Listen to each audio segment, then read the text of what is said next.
నమస్కారం కేడిజిటల్ న్యూస్ కు స్వాగతం। బీజేపీ ప్రభుత్వం కులం పేరుతో మతం పేరుతో పాలన కొనసాగిస్తుందని టీఆర్ఎస్ రాష్ట్ర వర్కింగ్ ప్రెసిడెంట్ కల్వకుంట్ల తారక రామారావు ఆరోపించారు। భారత ప్రధాని నరేంద్ర మోదీ తెలంగాణకు మొండి చేయి చూపారన్నారు। కాంగ్రెస్ బీజేపీలు కేంద్రంలో ప్రభుత్వాన్ని ఏర్పాటు చేయడం అసాధ్యమని పేర్కొన్నారు। నిజాంసాగర్ మండలంలోని మాగి గ్రామ శివార్లో నిర్వహించిన జహీరాబాద్ పార్లమెంటరీ సన్నాహక సమావేశానికి కేటీఆర్ ముఖ్య అతిథిగా హాజరై మాట్లాడారు। సీఎం కేసీఆర్ గతంలో చేసిన అభివృద్ధిని చూసి తెలంగాణ రాష్ట్ర ప్రజలు మరోసారి అవకాశం ఇచ్చారని తెలిపారు। మన రాష్ట్రంలో జరుగుతున్న అభివృద్ధిని చూసి మహారాష్ట్రలోని 40 గ్రామాల ప్రజలు తెలంగాణలో కనుస్తామని ఆర్జీ పెట్టుకున్నారని తెలిపారు। కేసీఆర్ రైతు బిడ్డ అని, అందుకే రైతుల సంక్షేమం కోసం నిరంతరం పాటుపడుతున్నారని పేర్కొన్నారు। ప్రాజెక్టుల నిర్మాణంలో భాగంగా కేసీఆర్ కుటుంబం ఆస్తులను పోగొట్టుకున్నారని తెలిపారు। గోదావరి జలాలతో నిజాంసాగర్ ప్రాజెక్టును నింపి రైతుల రుణం తీర్చుకుంటామన్నారు। 1 కోటి ఎకరాల మాగానియే తెలంగాణ రాష్ట్ర ప్రభుత్వ ధ్యేయమన్నారు। తెలంగాణ ఏర్పడ్డాక రైతుల సమస్యలు దూరం అయ్యాయని తెలిపారు। ఉమ్మడి ఆంధ్రప్రదేశ్ ప్రభుత్వం రైతులను పూర్తిగా విస్మరిస్తుందన్నారు। రైతులకు నిరంతరం విద్యుత్ ఇస్తున్న ఘనత తెలంగాణ రాష్ట్ర ప్రభుత్వందేనని అన్నారు। రాష్ట్రంలో భూ రికార్డుల ప్రక్షాళన చేస్తున్నామన్నారు। ఎకరాకు సంవత్సరానికి 10,000 రూపాయలు ఇస్తామన్నారు। వచ్చే నెల నుంచి వృద్ధులకు 2,000 రూపాయల పెన్షన్ ఇస్తామని తెలిపారు। బీడీ కార్మికులకు పెన్షన్ను 2,016 రూపాయలు ఇవ్వడం జరుగుతుందని తెలిపారు। ప్రతిపక్ష పార్టీలు లేనిపోని మాటలు మాట్లాడుతున్నారని పేర్కొన్నారు। పోలవరం ప్రాజెక్టుకు జాతీయ హోదా కల్పించిన మోదీ కాళేశ్వరం ప్రాజెక్టుకు జాతీయ హోదా కల్పించలేదన్నారు। 80,000 కోట్ల రూపాయలతో కాళేశ్వరం ప్రాజెక్టును నిర్మిస్తున్నామన్నారు। మిషన్ భగీరథ, మిషన్ కాకతీయ పథకాలకు 5,000 కోట్లు ఇవ్వాలని నీతి ఆయోగ్ సంస్థ కేంద్ర ప్రభుత్వంకు లేఖ రాసిన స్పందన లేదన్నారు। ఢిల్లీని యాచించి కాదు శాసించి నిధులు తెచ్చుకుంటామన్నారు। పార్లమెంటు ఎన్నికల్లో తెలంగాణ సత్తా చాటాలన్నారు। దేశంలో గుణాత్మక మార్పు రావాలన్నారు। కేసీఆర్ ప్రవేశపెట్టిన సంక్షేమ పథకాలు దేశవ్యాప్తంగా అమలు అయ్యేలా చూడాలన్నారు। తెలంగాణలో మిషన్ 16 పార్లమెంట్ స్థానాలు కైవసం చేసుకోవాలన్నారు। పార్లమెంటు ఎన్నికల్లో ఓటింగ్ శాతం పెరిగేలా చూడాలన్నారు। నాగమడుగు ఎత్తిపోతల పథకం పనులు త్వరలో ప్రారంభిస్తామన్నారు। నిజాంసాగర్ను పర్యాటకంగా అభివృద్ధి చేస్తామని తెలిపారు। ఈ కార్యక్రమంలో మంత్రి ప్రశాంత్ రెడ్డి, ఎమ్మెల్యేలు Gampa Govardhan, Hanuman Shinde, MP BV Patil, ZPTC chairman Raju, DCMS chairman Mujibuddin, TRS నాయకులు నెట్టు వేణుగోపాలరావు, పోచారం భాస్కర్ రెడ్డి, సురేందర్ రెడ్డి, మాజీ ఎమ్మెల్యే ఏనుగు రవీందర్ రెడ్డి తదితరులు పాల్గొన్నారు। గట్టిగా చప్పట్లతోనే స్వాగతం పలకాలని మీ అందరికీ మనవి। కేటీఆర్ జిందాబాద్। తెలంగాణ రాష్ట్ర సమితి నిర్వాహక అధ్యక్షులుగా నియమించి వారు రాజకీయ రంగం నిర్వహించి వారు ఇవాళ జహీరాబాద్ పార్లమెంటరీ కాన్స్టిట్యున్సీ గట్టిగా చప్పట్లతోనే స్వాగతం పలకాలని మీ అందరికీ మనవి। కేటీఆర్ గారు నిరంతర శ్రామికులు। తెలంగాణ రాష్ట్ర సమితి నిర్వాహక రాజకీయ రంగంలోకి వచ్చినప్పటి నుంచి వారికి అపరంగా నిర్వహించి ఘనత తప్ప ఇవాళ జహీరాబాద్ పార్లమెంటరీ కాన్స్టిట్యున్సీ చేసిన రాష్ట్ర మంత్రివర్యులు జుక్కల్ కాన్స్టిట్యున్సీ ఎమ్మెల్యే గారు, జహీరాబాద్ ఎమ్మెల్యే గారు మాణిక్యరావు గారు, నారాయణ గట్టిగా చప్పట్లతోనే స్వాగతం పలకాలని మీ అందరికీ మనవి। కేటీఆర్ నిరంతర శ్రామికులు। కేసీఆర్ గారు నిర్వాహక అధ్యక్షులుగా నియమించి తెలంగాణ ప్రజలకు ఒక అదృష్టాన్ని కలిగించినారు। కేటీఆర్ గారు ఇచ్చిన ఏదైనా ఏ బాధ్యతనైనా ఘనత తప్ప ఇంకా నాయకులు వారు ఇవాళ జహీరాబాద్ గట్టిగా చప్పట్లతోనే స్వాగతం పలకాలని మీ అందరికీ మనవి। కేసీఆర్ గారు తెలంగాణ రాష్ట్ర సమితి తెలంగాణ ప్రజలకు ఒక అదృష్టాన్ని కలిగించినారు। కేటీఆర్ గారి నుంచి వారు ఏ బాధ్యతనైనా విజయవంతంగా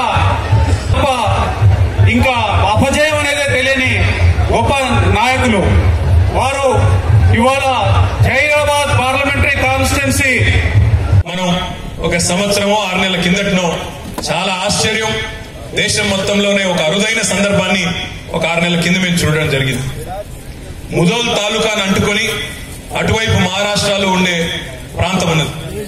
ఆ మహారాష్ట్రలో ఉండే శాసనసభ నియోజకవర్గం పేరు నాకు గుర్తులేదు, కానీ పక్కన శివసేన ఎమ్మెల్యే గారు ఉంటారు అవతలగట్టు. ఆ శివసేన ఎమ్మెల్యే గారు అంటే వాళ్ళు అక్కడ అధికారంలో కూడా ఉన్నారు. మహారాష్ట్రలో శివసేన బీజేపీ కలిసి నడుపుతా ఉన్నాయి. ఆ శివసేన ఎమ్మెల్యే గారు ప్రాతినిధ్యం వహిస్తున్న ఆ నియోజకవర్గానికి సంబంధించిన 40 మాట వాస్తవం అనే మాట సందర్భంగా నేను మీకు విజ్ఞప్తి చేస్తా ఉన్నా. 71 ఏళ్ల భారతదేశ స్వాతంత్రానంతరం 2 పార్టీలు ఈ దేశాన్ని పరిపాలించడం జరిగింది. ఒకటేమో కాంగ్రెస్ పార్టీ, రెండవదేమో భారతీయ జనతా పార్టీ. ఈ 2 పార్టీలకు ప్రజలు అవకాశం ఇచ్చినారు దేశాన్ని ముందుకు తీసుకొని పోమని చెప్పి. మరి ఒకసారి కాదు, 2 సార్లు కాదు, పలు దఫాలు అవకాశం ఇచ్చినారు. కానీ ఈ రోజు కూడా స్వాతంత్ర్యం వచ్చిన తర్వాత 71 ఏళ్ల తర్వాత కూడా ఇంకా ఈ దేశంలో కరెంటు లేని ఊళ్ళు, ఇంకా ఈ దేశంలో మంచినీళ్లు లేని ఊర్లు, ఇంకా ఈ దేశంలో రోడ్లు లేని ఊర్లు. ఈ సందర్భంగా నేను మీకు చెప్తా ఉన్నా. ఎప్పుడు మిత్రుడు గొంప గోవర్ధన్ గారికి తెలిసింది, కామారెడ్డి నియోజకవర్గంలో దోమకొండ అనే మండలం ఉన్నది. ఆ దోమకొండ మండలంలో పోసాన్పల్లి అనే ఒక ఊరు. ఆనాడు ఎప్పుడైతే మీ నిజాం సాగర్ ప్రాజెక్ట్ ఇక్కడనే పక్కనే నిజాం నవాబు కట్టినాడో, నిజాం నవాబు ఈ నిజాం సాగర్ తర్వాత పక్కనే ఉన్న అక్కడ అప్పర్ మానేరు ప్రాజెక్టు కూడా మన మానేరు నది మీద అప్పర్ మానేరు ప్రాజెక్టు కట్టడానికి శంకుస్థాపన చేయడం జరిగింది. ఆ అప్పర్ మానేరు ప్రాజెక్టులో 1930-40 ఆ సంవత్సరాల ప్రాంతంలో ఆ దశకంలో ఆ ఊరు మునిగిపోయింది. పోసాన్పల్లి అనే ఊరు. అక్కడ ఊరు మునిగిపోవడం వల్ల అక్కడి నుంచి కేసీఆర్ గారి కుటుంబం బయలుదేరిపోయి సిద్దిపేట దగ్గర ఉండే చింతమడక అనే గ్రామంలో వారు స్థిర నివాసం ఏర్పాటు చేసుకోవడం జరిగింది.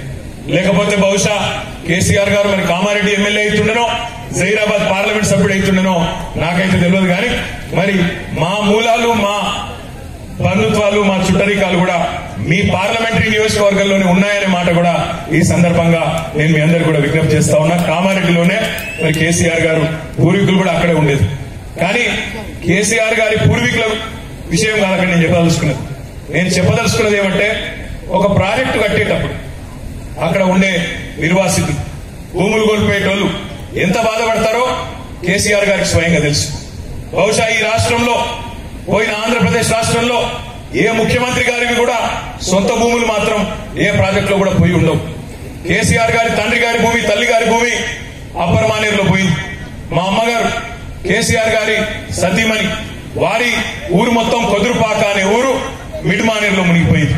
అంటే ప్రాజెక్టుల నిర్వాసితులు, వాళ్ళ బాధలు అన్ని తెలిసిన వ్యక్తి కాబట్టే ఈరోజు కేసీఆర్ గారు రాష్ట్ర వ్యాప్తంగా అటు కాళేశ్వరం కట్టినా, కాళేశ్వరం ద్వారా నిజాం సాగర్ కు పూర్వ వైభవం తెచ్చి నిజాం సాగర్ ఉపాధ్యాయ ఎమ్మెల్సీకి పోటీ చేస్తున్న పాతూరి సుధాకర్ రెడ్డి ఎన్నిక లాంఛనమేనని పండిత పరిషత్ అధ్యక్షులు బంగిర్ అన్నారు. నిరంతరం ఉపాధ్యాయుల సమస్యల పరిష్కారం కోసం పాతూరి సుధాకర్ రెడ్డి ఎనలేని కృషి చేశారని తెలిపారు. ఎమ్మెల్సీగా ఎంతో అనుభవం కలిగిన వ్యక్తి అని పేర్కొన్నారు. కామారెడ్డి జిల్లా కేంద్రంలో ఏర్పాటు చేసిన మీడియా సమావేశంలో పండిత పరిషత్ అధ్యక్షులు బంగిర్ మాట్లాడారు. ఎస్జిటి ఉపాధ్యాయులకు ఎమ్మెల్సీ ఎన్నికల్లో ఓటు హక్కు కల్పించేందుకు కృషి చేశారన్నారు. ఏజెన్సీ ఉపాధ్యాయుల సమస్యలు, ఏకీకృత సర్వీస్ రూల్స్, పండితుల సమస్యల పరిష్కారం లాంటి తదితర అంశాలను సాధించే దిశగా ప్రయత్నాలు చేస్తున్న పోతూరి సుధాకర్ రెడ్డికి మా మద్దతు ఉంటుందని తెలిపారు. పోతూరి సుధాకర్ రెడ్డి గెలుపుకు కృషి చేస్తామని తెలిపారు. ఈ కార్యక్రమంలో తెలంగాణ పిఆర్టీయు జిల్లా అధ్యక్షులు అంబీర్ మనోహర్ రావు, ప్రధాన కార్యదర్శి లక్ష్మీరాజం, పండిత పరిషత్తు ప్రధాన కార్యదర్శి కర్ణాకర్ రావు, నాయకులు రమేష్, శివశంకర్, వెంకట్ తదితరులు పాల్గొన్నారు. నమస్కారం అండి. నా పేరు ఎంఏ బషీర్. నేను కామారెడ్డి RUPPTS రాష్ట్రీయ ఉపాధ్యాయ పండిత పరిషత్ జిల్లా అధ్యక్షుడిని. ఈరోజు పాతూరి సుధాకర్ రెడ్డి గారికి పండిత పరిషత్ తరఫున మ్యాండేట్ ఇవ్వడం జరిగింది. కావున అందరూ పండితులు పీఈటీలు కూడా మద్దతు తెలుపవలసిన అవసరం ఉన్నది. ఈరోజు మనకు జరుగుతున్న ఈ అప్గ్రేడేషన్లో ముఖ్య పాత్ర పోషించింది పాతూరి సుధాకర్ రెడ్డి గారు. వారు చేయడం వల్లనే, వారి సహకారం వల్లనే వారే మాకు అప్గ్రేడేషన్ కోసం, ఉన్నతీకరణ కోసం జీవోలు తీసి వారు ముందుకెళ్ళి అన్ని విషయాలు చూసుకుంటున్నారు. CM OSD దేశపతి గారితో కలిసి మరియు సీఎం గారు తెలుగు మహాసభల్లో ఇచ్చిన మాటకు కట్టుబడి ఈరోజు మనకు తెలంగాణ రాష్ట్ర ప్రభుత్వం పండితులకు న్యాయం చేస్తున్నది. పండితులకు సరి అయిన న్యాయం చేస్తూ ఈరోజు అప్గ్రేడేషన్ చేయడం అనేది చాలా హర్షణీయమైన విషయము. కావున మనం ఎమ్మెల్సీగా టీచర్ ఎమ్మెల్సీగా పాతూరి సుధాకర్ రెడ్డి గారిని గెలిపించినట్టయితే మనకు పండితులకు అందరికీ అన్ని హై స్కూళ్ళల్లో అప్గ్రేడేషన్ జరిగి పండితులంతా స్కూల్ అసిస్టెంట్ హోదాలో ఉంటారని భావిస్తూ ఇది రాష్ట్ర శాఖ నిర్ణయం మేరకు రాష్ట్ర శాఖకు ఇచ్చిన పాతూరి సుధాకర్ రెడ్డి గారు హామీ ఇచ్చి అక్కడ చేస్తున్న పనికి కృషికి మేము అందరము వారిని శాసనమండలికి పంపించాలని చెప్పి అందరు పండితులను ఈ ప్రథమ ప్రాధాన్యత ఓటు వేసి గెలిపించగలరని చెప్పి కోరుకుంటూ అందరు పండితులకు మరొకసారి విన్నవించుకుంటున్నాను. జై హింద్. ఈ సందర్భంగా తెలంగాణ పిఆర్టీయూ జిల్లా అధ్యక్షులు అంబీర్ మనోహర్ రావు మాట్లాడుతూ ఈ నెల 22వ తేదీన జరిగే ఉపాధ్యాయ ఎమ్మెల్సీ ఎన్నికల్లో పోతూరి సుధాకర్ రెడ్డికి మొదటి ప్రాధాన్యత ఓటు వేసి గెలిపించాలని కోరారు. పోతూరి సుధాకర్ రెడ్డితోనే ఉపాధ్యాయుల సమస్యలు పరిష్కారం అవుతాయని తెలిపారు. గౌరవ ఉపాధ్యాయ మిత్రులందరికీ నమస్కారం. మార్చి 22 నాడు జరగబోయే మన ఉపాధ్యాయ ఎమ్మెల్సీ ఎన్నికలలో అఖండ మెజారిటీతో గెలిపించడానికి మనం మొన్నటి రోజు 23 సంఘాలు 24 సంఘాలు అనుకున్నాం. కానీ ఈరోజు మన తెలంగాణ రాష్ట్రంలోనే ప్రధాన సంఘమైన పండిత పరిషత్ తెలంగాణ పండిత పరిషత్ సభ్యులందరూ ఆర్యూపీపీ అని అంటాం. మనం రాష్ట్ర వ్యాప్తంగా ముఖ్యంగా తెలంగాణ ప్రాంతంలో ముఖ్యంగా మన కామారెడ్డి జిల్లా, నిజామాబాద్ జిల్లా, ఆదిలాబాద్, మెదక్, కరీంనగర్, మెదక్ నియోజకవర్గ అభ్యర్థి పాతూరి సుధాకర్ రెడ్డి గారికి ఓటు వేసి అఖండ మెజార్టీతో గెలిపించి గౌరవ ముఖ్యమంత్రి కల్వకుంట్ల చంద్రశేఖరరావు గారికి బహుమతిగా పంపించడానికి సంఘ సభ్యులందరూ మనకు అభయం ఇస్తున్నారు. నిజంగా గర్వకారణం.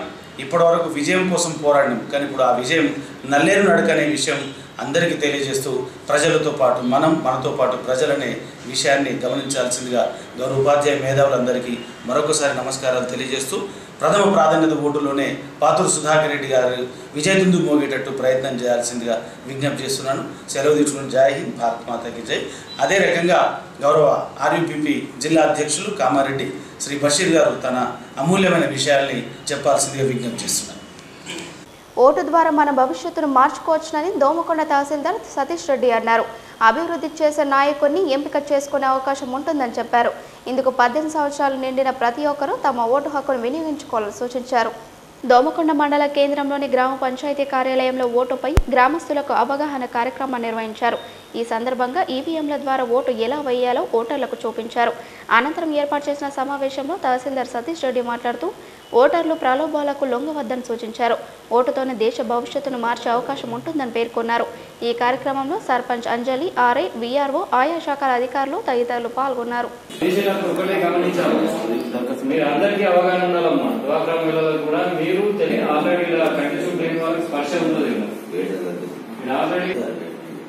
అయితే ఇప్పుడు మనం ఓటేసే విధానం ఏంటంటే ఈ ఆకుపచ్చ బటన్ అని ఉంటుంది. ఆకుపచ్చ లోపల కంపార్ట్మెంట్ ఎవరు చెప్పారు, ఓన్లీ ఓటేసే అభ్యర్థి మనకు ఇన్కేసిన తర్వాత మీరే కంపార్ట్మెంట్ లో పోయి ఓటేయాలా. మీకు నచ్చిన వ్యక్తి ఏం చేస్తున్నారు తెలియని వాళ్ళు ఈ బ్యాలెట్ యూనిట్ దగ్గర సింబల్ దగ్గర నొక్కుతున్నారు. ఆ సింబల్ దగ్గర ఓటు కరెక్ట్ పడ్డా లేదా డబ్బలా. ఇప్పుడంటే డబ్బీ బ్యాలెట్ కాబట్టి విధంగా ఓటర్లు ఎవరికి పడ్డది అన్నట్టు అపోహ ఉండే. ఇప్పుడు ఇది కూడా ఇది కూడా ఇది ఒక్కసారి సీల్ చేసినామంటే ఇది ఇప్పుడు మళ్ళీ మనం చేయడానికి లేదు. అది డ్యామేజ్ అయిందంటే ఖచ్చితంగా ఎలక్షన్ కమిషన్ దృష్టి పోయినట్టుగా అది అంత ట్రైనింగ్ లో ఉంది కాబట్టి నిజ సమయంలో చిన్న చిన్న మిస్టేక్స్ జరుగుతున్నాయి. కాబట్టి అటువంటి ప్రాబ్లం కూడా ఉండకుండా కొంత అవగాహన కల్పించాలనేది ఎలక్షన్ కమిషన్ యొక్క ఉద్దేశం.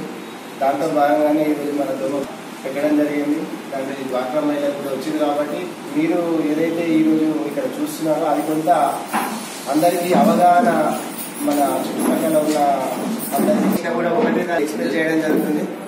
అయితే మన జరిగిన ఎన్నికల్లో మన ఎలక్షన్ కమిషన్ ప్రతి నియోజకవర్గంలో ఒక 2 పోలింగ్ కేంద్రాలు ఇందులో పడ్డ ఓట్స్ కూడా లెక్కించడం జరిగింది. ఇందులో పడ్డ ఓట్స్ స్లిప్స్ ఏవైతే 7 సెకండ్స్ పడుతున్నాయో ఆ 2 పోలింగ్ స్టేషన్స్ దాంట్లో ఏవైతే రికార్డ్ అయిన ఓట్స్ ఉన్నాయో ఆ రికార్డ్ అయిన ఓట్స్ క్యాండిడేట్ వైజ్ ఎవరెవరికి ఎన్ని వచ్చినాయి అనేది దాంట్లో first candidate 150, second candidate 300, third క్యాండిడేట్కి 50 ఇట్లా పడ్డాయి అనుకోండి, మనం అందులో వచ్చిన 1, 2, 3, 4, 5 ఎన్నైతే ఓట్స్ వచ్చినాయో ఇందులో మేము లెక్కించడం జరిగింది. మన 2 పిఎస్లు ప్రతి కాన్స్టిట్యూన్సీకి 2 పోలింగ్ కేంద్రాలను ఖచ్చితంగా లెక్క పెట్టాలని ఎలక్షన్ కమిషన్ ఇన్స్ట్రక్షన్స్. దానికి మనం సపరేట్గా కౌంటింగ్ రోజు ఒక 2 పోలింగ్ స్టేషన్స్ ఈ స్లిప్స్ కూడా వెరిఫై చేయడం. ఇందులో వచ్చిన ఓట్స్ క్యాండిడేట్ 1కు 150, సెకండ్కు 200, దాంట్లో మీ సేవ ద్వారా అప్లై చేసేది.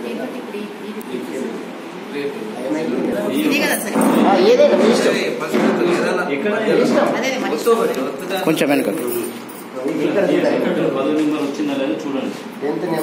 కామారెడ్డి జిల్లా వ్యాప్తంగా ఐసీడీఎస్ ఆధ్వర్యంలో పోషణ పక్షం కార్యక్రమాలు కొనసాగుతున్నాయి.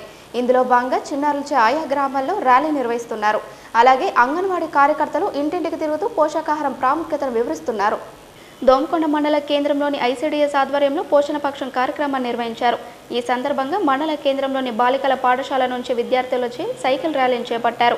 ఈ సందర్భంగా సిడిపిఓ మాట్లాడుతూ అప్పుడే పుట్టిన పిల్లల నుంచి 5 సంవత్సరాల లోపు చిన్నారులు ఎటువంటి లోపం లేకుండా పౌష్టికాహారం తీసుకోవాలని సూచించారు.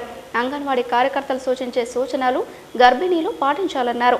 ఈ నెల 8వ తేదీ నుంచి 22వ తేదీ వరకు పోషణ పక్ష కార్యక్రమాలు నిర్వహించడం జరుగుతుందని తెలిపారు. ఇందులో భాగంగానే ఈ కార్యక్రమాన్ని నిర్వహించినట్లు తెలిపారు. ఈ కార్యక్రమంలో అంగన్వాడీ టీచర్లు వసంత, పద్మ, వాణి, శైలజ తదితరులు పాల్గొన్నారు.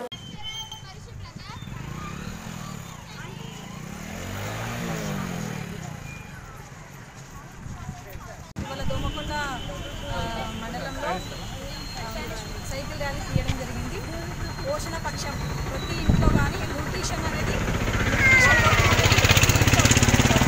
కానీ గర్భిణీలకు కానీ బాలికలకు కానీ 0 నుంచి 5 సంవత్సరాల పిల్లలకు ఎటువంటి న్యూట్రిషన్ లోపం లేకుండా తీవ్ర లోపపోషణ లేకుండా పిల్లలందరూ మంచి పౌష్టికాహారం తినాలని చెప్పేసి ఇవాళ పోషణ అభియాన్లో భాగంగా పోషణ పక్షం అనే ప్రోగ్రాము మనము ఈ 13వ తేదీ నుంచి 22వ తేదీ వరకు మనం జరుపుకుంటున్నాము. కాబట్టి ఈరోజు మనము పోషణ ర్యాలీ తీయడం జరిగింది. కామారెడ్డి మండలం అడ్లూరు గ్రామ శివార్లో గల డ్రైవర్స్ కాలనీలో ఐసీడీఎస్ ఆధ్వర్యంలో పోషణ పక్ష కార్యక్రమాన్ని నిర్వహించారు. ఈ సందర్భంగా గర్భిణీలకు సామూహిక శ్రీమంతాలు చేశారు. అనంతరం ఐసీడీఎస్ సిడిపిఓ శ్రీలత మాట్లాడుతూ గర్భిణీలు తగినంత ఆహారం, విశ్రాంతిని తీసుకోవాలని సూచించారు. ఐరన్, కాల్షియం మాత్రలను తీసుకోవాలన్నారు. బిడ్డ పుట్టిన గంటలోపే తల్లిపాలను ఇవ్వాలన్నారు. సురక్షితమైన మంచినీటి తీసుకొని పరిసరాలను శుభ్రంగా ఉంచాలన్నారు. ఈ కార్యక్రమంలో సూపర్వైజర్ నాగమణి, మహిళా అధ్యక్షురాలు గంగలక్ష్మి, అంగన్వాడీ కార్యకర్త రాజేశ్వరి, ఆశా కార్యకర్త స్వరూప తదితరులు పాల్గొన్నారు.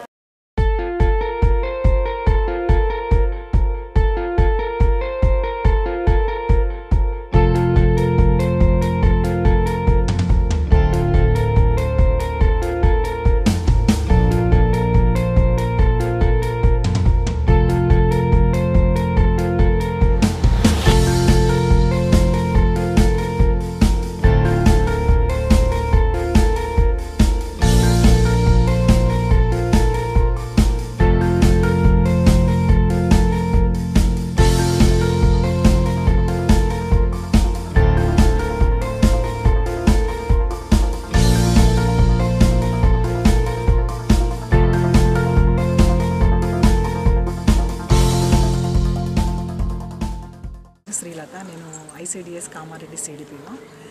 ఈరోజు మన పోషణ పక్షంగా జరుపుకునే కార్యక్రమాల్లో ఈరోజు శ్రీమంతాలు జరుపుకోవడం జరిగింది. డ్రైవర్స్ కాలనీ అంగన్వాడీ సెంటర్లో సామూహిక శ్రీమంతాల కార్యక్రమం విజయవంతంగా జరిగింది. ఇందులో భాగంగా వాళ్ళకు ఎలా ఆహారం తీసుకోవాలి, వాళ్ళు గర్భిణీ అని తెలిసినప్పటి నుండి డెలివరీ వరకు ఎంత బరువు పెరగాలి, వాళ్ళు ఎన్ని ఐఎఫ్ఏ మాత్రలు తీసుకోవాలి, పుట్టిన వెంటనే మురుపాల గురించి, కేవలము తల్లిపాలు 6 నెలల వరకు ఇవ్వడం గురించి వాళ్ళకు అవేర్నెస్ ఇవ్వడం జరిగింది. తల్లులకు కూడా మంచి స్పందన వచ్చింది. వాళ్ళని అడిగినప్పుడు వాళ్ళ పిల్లల యొక్క బరువు, కలరు చక్కగా చెప్పగలిగారు. అంగన్వాడీ సెంటర్స్ ద్వారా మేము పొట్టిగంట మాట్లాడతాం మేడం. నమస్కారం అండి, నా పేరు ఏ నాగమణి, దేవునిపల్లి సెక్టార్ సూపర్వైజర్. ఈరోజు మేము పోషణ పక్షం కార్యక్రమంలో భాగంగా డ్రైవర్స్ కాలనీలో మేము సామూహిక శ్రీమంతాలు నిర్వహించడం జరిగింది. ఈ కార్యక్రమానికి పెద్ద ఎత్తున తల్లులందరూ హాజరు కావడం జరిగింది. ప్రతి తల్లికి కూడా మేము గర్భిణీ స్త్రీలకు శ్రీమంతాలు చేయడం మరి వారికి దాని యొక్క విశిష్టత గురించి తెలియజేయడం జరిగింది. ప్రతి గర్భిణీ స్త్రీ ఎందుకొరకు ఆహారము ఆరోగ్యం ఒక పూట అదనంగా భోజనం చేయాలని వాళ్ళకి తెలియజేయడం జరిగింది. మరి మధ్యాహ్నం కూడా 1 గంట విశ్రాంతి తీసుకోవాలని తల్లులకు తెలియజేయడం జరిగింది. మరి పోషణ పక్షం కార్యక్రమంలో భాగంగా అందరికీ కూడా మేము ఆహారం ఆరోగ్యం గురించి గ్రామ స్థాయిలో వాళ్ళందరికీ కూడా మేము అవగాహన చేశాము. తల్లుల్లో మంచి స్పందన వచ్చింది. మేమందరం కూడా ప్రతిరోజు అంగన్వాడీ కేంద్రంకి వచ్చి భోజనం చేస్తున్నాము. ఆరోగ్యలక్ష్మి కార్యక్రమంలో మేమందరం పాలు పంచుకుంటున్నామని అందరూ తెలియజేయడం జరిగింది. ఈ కార్యక్రమం ఈరోజు ఇక్కడ విజయవంతంగా జరిగింది. ఇదే కార్యక్రమం ప్రతి సెంటర్లో కూడా దేవునిపల్లి సెక్టార్లో అన్ని కేంద్రాల్లో కూడా సామూహిక శ్రీమంతాలు నిర్వహించడం జరిగింది. ఇవే వాటి అప్డేట్స్. మరిన్ని అప్డేట్స్ మళ్ళీ కలుద్దాం. అందరూ సెలవు. నమస్కారం. Keep watching కేడిజిటల్.